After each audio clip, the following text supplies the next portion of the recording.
How to change name on Facebook? Just open the Facebook app and log into your account. Then tap on three-line menu icon at top right corner of the screen. Tap on gear icon at the top of the screen next to the magnifying glass. And here tap on see more in account center. Now tap on profiles. On this page you have to select your Facebook account. Now choose name. Here you can edit your first name, middle name and the surname as well.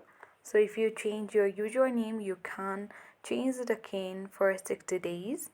Once you have done that, you can tap on review change at the bottom of the screen and easily change name on Facebook. I hope this video was helpful. Thank you for watching and see you in the next video.